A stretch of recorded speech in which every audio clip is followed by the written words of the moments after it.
In this video, I'm gonna show you how calories really work, how to find your ideal calorie intake, and how sleep plays a huge role in getting your ideal body.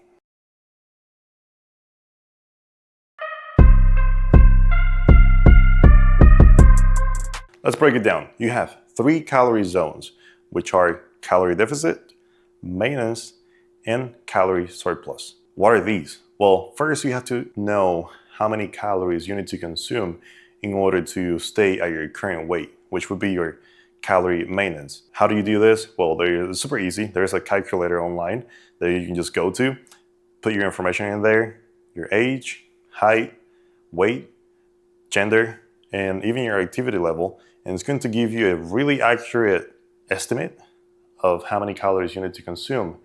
Now, what I would do is apply these many calories every day for a week, 2 weeks, and see how your body responds.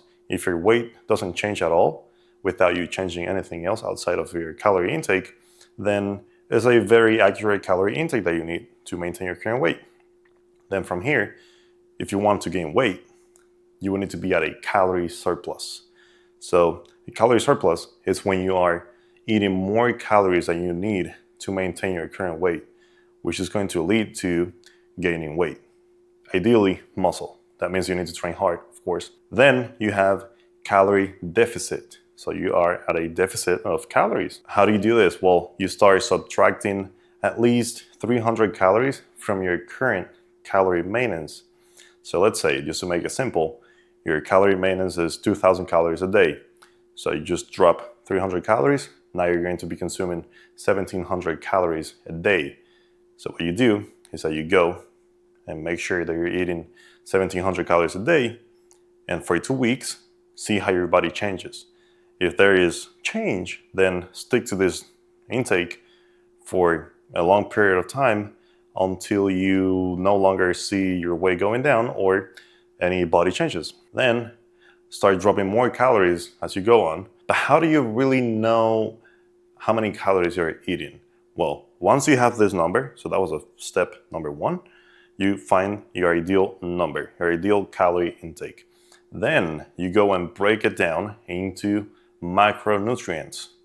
These are fat, protein, and carbohydrates. So you want to be, just to give you like a simple rule, for protein, you want to be anywhere from 0.7 to 1 gram of protein per pound of body weight. So if you weigh 180 pounds, then you want to consume around 160 to 180 grams of protein per day. Now, each gram of protein has 4 calories. So what you're going to do is write everything down. 180 grams, or whatever your case is, 180 times 4. That's how many calories just from protein you're eating.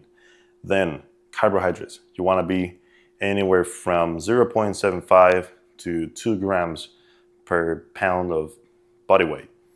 Now this will be adjusted depending on your preferences. So same thing, for carbohydrates, it's the same as protein, 4 calories per gram. So you're going to write down, let's say it's 200 grams of carbs a day, or maybe more.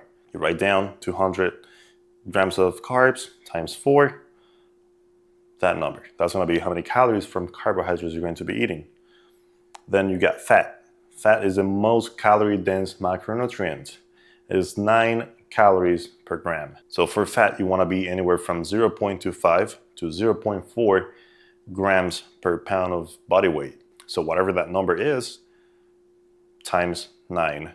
That's how many calories you're going to be consuming. If this amount of macros doesn't really get to your goal or is over your calorie intake, then just play around. Either increase the fat, lower the fat, increase carbs, lower carbs, and make sure that you are at your ideal calorie intake. It's that simple. The hard part is sticking to it. So that's why I have here step number 3. What should you really eat? You should eat whatever makes you happy. I'm not saying pizza every day, even though actually you could be losing weight eating pizza every day if you wanted to. You're only gonna eat a little bit, of course. But What should you really eat? I'm gonna give you some examples. For breakfast, if you're not lactose intolerant, you can have some Greek yogurt, blueberries, and maybe add some protein powder in there, and even peanut butter. Why not? Some healthy fats. Then for lunch, super easy. Chicken breast, some type of lean meat, tilapia, fish, whatever you like. Beef. Then for carbs, we can go with a complex carb. Potato, sweet potato, quinoa, anything that has some fiber and some micronutrients in it. That way, it's going to be more filling than just rice or pasta. Definitely avoid pasta if your goal is not to gain weight. Then let's go into dinner. Some nice cut of beef if you want, some vegetables, and that's it. Avocado, maybe. Just keep it simple. Just do whatever you like. Make sure that you weight all your food, do your homework, and see how many calories each ingredient has. And that way you're gonna make sure that you're hitting your goal on every meal. And in between meals, you can have healthy snacks.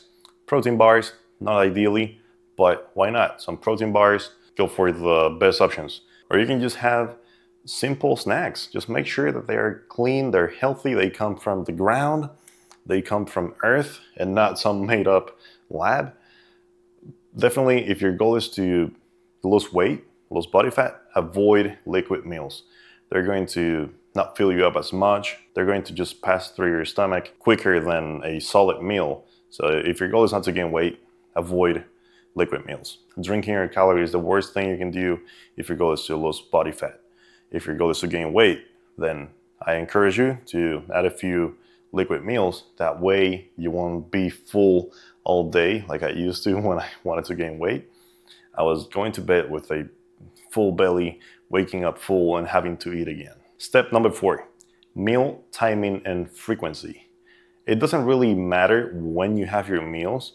All that matters is that you have the amount of macros and calories that you need every day.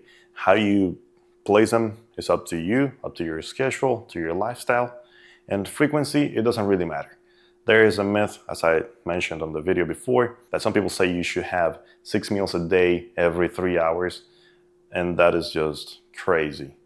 I don't think you can have that many meals. And I don't think you have the time to be eating that much. And especially every 3 hours. Who has the time to go out of what they're doing to go have a meal?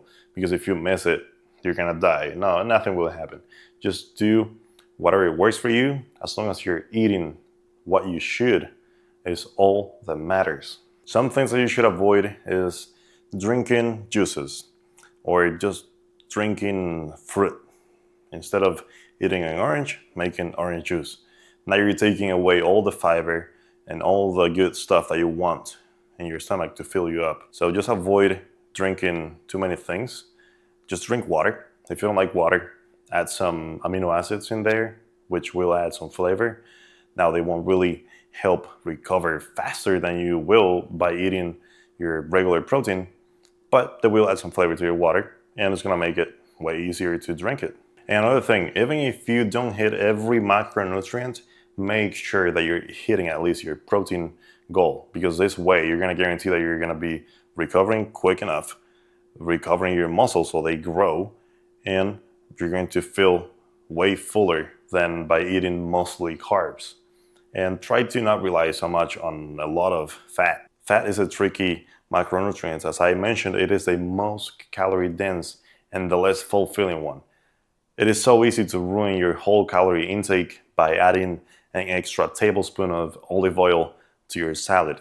The whole purpose of salad is to fill you up with very low calories. So if you added some salad dressing that has oil in it, make sure that you read the nutrition facts in the back and see how much fats you're actually consuming, because you will realize that you're consuming all these bunch of calories that won't really do any good to you unless you're trying to gain weight. And I focus so much on protein because most people never hit their protein goal simply because they're not tracking it. As soon as you start tracking it, you will realize how much protein you really need in order to hit your goal. And you probably won't even be able to finish your whole protein goal by the end of the day, but it will take some time for you to build up to that tolerance of eating that much protein, which is a good thing.